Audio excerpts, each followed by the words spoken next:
Hey, friends. Welcome back to Mixing Up Success.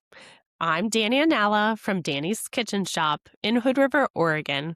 And if you're listening to this in real time, it is officially the start of summer at our house. The last of the graduation cookies are going out this week. My kids are going to be home at the end of this week. And I want to talk about something that I think a lot of baker moms, a lot of women business owners quietly struggle with every single June. How do you keep a bakery running when your whole life just changed? Today, I'm going to walk you through exactly how I do it. And I'm going to start with a number that stops me in my tracks every single year.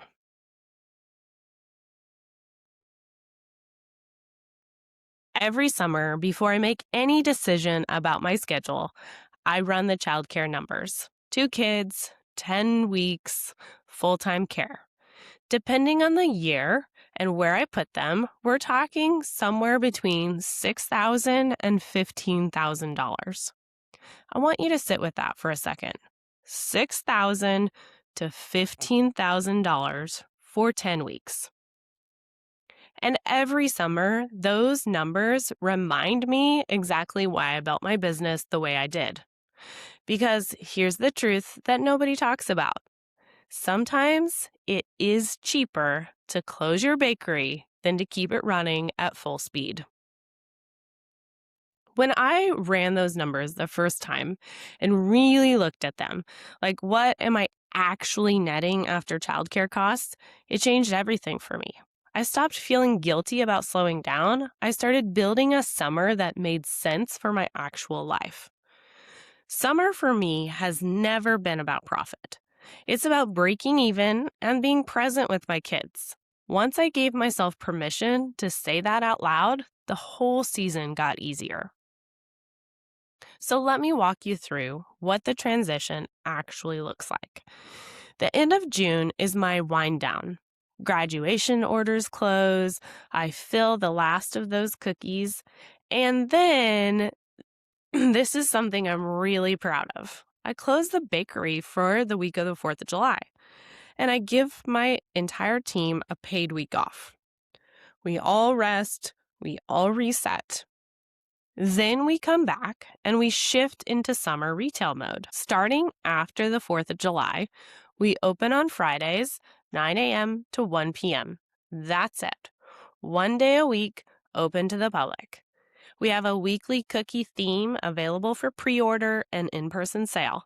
Fresh baked goods, smashed cookies, drop cookies, brownies. My kids set up a lemonade stand out front. It is genuinely one of my favorite things to do all year. And that Friday sale, that's my answer to something a lot of bakers hit in summer, the slow season. People don't need cookies in July the way they need them in May. So I stopped waiting for them to need cookies and I gave them a reason to come in. A fun Friday morning, a cold lemonade, a beautiful themed treat they can't get any other time of the year. That's the summer retail strategy. Now, you might be wondering, okay, Dani, 1 day a week open, that's great, but how does anything actually get made? Let me tell you about my setup. I have 1 kid-free workday a week, Tuesdays. And on that day, I walk into my kitchen at 8 a.m. and I decorate cookies until about 4 p.m. Somewhere between 200 and 400 cookies, depending on the week. That's it. That's my production.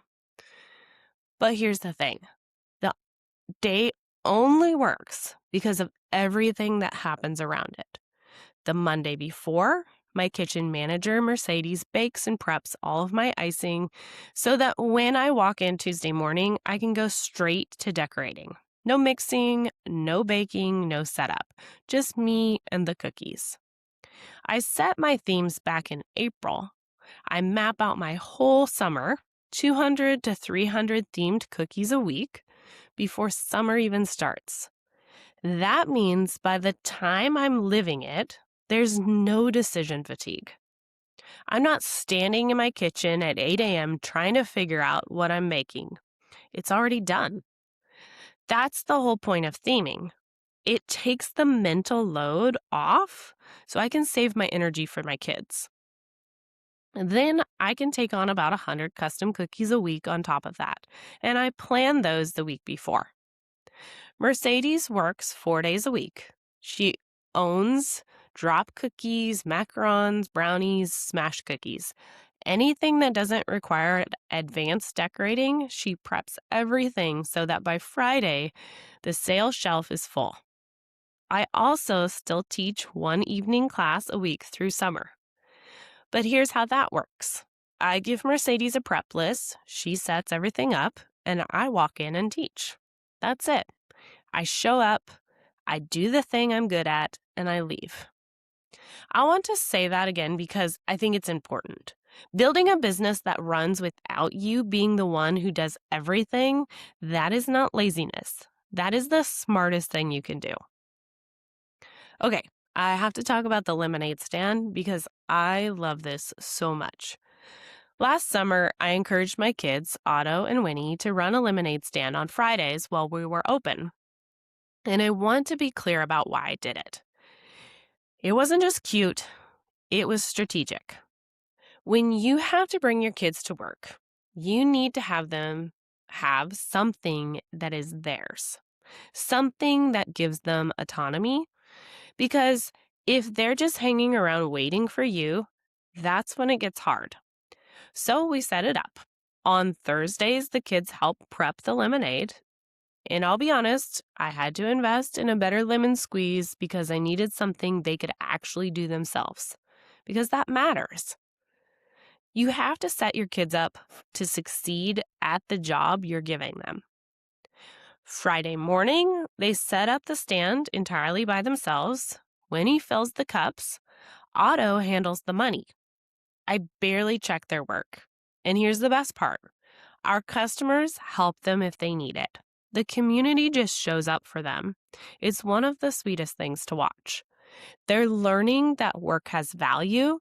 They're learning to make change. They're doing something real. And I get to run my bakery without my kids asking me every 10 minutes when we're going home. The other piece of summer is that I work from home more. My kids have more to do. They have the yard, their bikes, their toys, and that gives me windows. But here's what I've learned about working from home with kids around. It only works if you do it in the right order. I give them my full attention first. We do something together. I'm present, I'm engaged, and then I say, okay, I have focused work time now. You have independent playtime. When they've had their cup filled, they can play on their own for a solid chunk of time. When I try to skip that first part and go straight to work, it all falls apart every time. It's not about perfect quiet. It's about structure, attention block, then work block every time. Here's something I didn't know I needed until I tried it. And now it's a non-negotiable. Midsummer, I put my kids in a week-long camp. And then again, a few weeks before school starts, another camp, 1 full week. 2 reasons. 1, I need a break to catch up. There are things that pile up when you're in summer mode, and I need focused time to work through them without feeling like I'm stealing it from my kids. 2, by midsummer, they need more social time than I can give them. They need their people. Camps give them that. It's not a reward, it's a scheduled reset for all of us. I plan it in advance, I put it on the calendar, treat it like it's infrastructure. So here's what I want to say to every baker, every mom, every woman who hits June feeling like her business is about to fall apart. Lean into the season. Summer is not a problem to solve. It's a rhythm to build. And the first step might just be running your childcare numbers and giving yourself permission to slow down. For me, it started with cutting way back, closing for a week, handing things to Mercedes, theming my production in April so my brain could rest in July, building a Friday sale that gave people a reason to show up even when they didn't need cookies. If you are at a place in your business where you're trying to build these kinds of systems, where you want to stop being the only one who can do everything, I want to invite you to look at the business of baking. It's my program designed specifically for bakers who are ready to build a business that fits their life. Not a cookie cutter system, your system. You can find it at dannyskitchenshop.com/business of baking. And if nothing else, I hope today's episode gives you permission to close for a week, buy your kid a lemonade squeezer, and enjoy your summer. I'll see you next week. Thanks for listening to Mixing Up Success.